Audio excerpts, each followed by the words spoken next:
دیا کر دوں کہ زمانہ امام کا قصیدہ پڑھے یا نہ پڑھے، لیکن قرآن میں اللہ امام حسین کا قصیدہ پڑھ رہا ہے۔ اور اللہ نے دیا اپنے محترم سامعین کے لیے، امام علیہ السلام کو کون نہیں پہچانتا۔ پھر آپ کی توجہ چاہوں گا جملے پر، یہ مجلس عزا برپا کر کے ہمارا یہ مقصد نہیں ہوتا کہ ہم زمانے کو بتائیں کہ حسین کیا ہے۔ غور فرمائیے گا، کیونکہ میرا اپنا خالص نظریہ ہے، آپ اس سے متفق ہو جاتے ہیں۔ یہ ہم مجالس کر کے زمانے کو یہ نہیں بتاتے کہ امام حسین کیا ہیں، مجلسیں کر کے ہم بتاتے ہیں کہ ہم کیا ہیں۔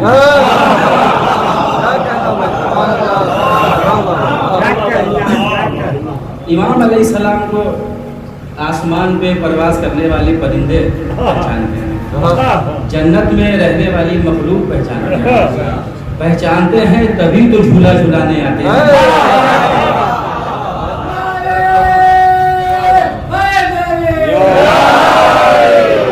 ابھی آپ کے سامنے اشعار پڑھے جا رہے تھے، حالانکہ یہ میرا مزاج نہیں ہے۔ داس فیروز آبادی صاحب کہ میں مصرے آپ کو سنا رہا ہوں، ہندو ہیں، پنڈت ہیں، اور ان لوگوں پہ طنز کر رہے ہیں کہ جو غم حسین نہیں مناتے۔ داس فیروز آبادی، مجھے اشعار یاد نہیں ہوتے، مجھے اچھے شعر یاد ہو جاتے ہیں تو میں سنا دے رہا ہوں۔ داس صاحب پنڈت ہیں، ان پہ طنز کر رہے ہیں جو غم حسین نہیں مناتے، تعزیہ داری نہیں کرتے۔ وہ کہتے ہیں کہ تم نہ کر پائے کبھی ذکر حسین، تم سے قرآن سنبھلتا ہی نہیں۔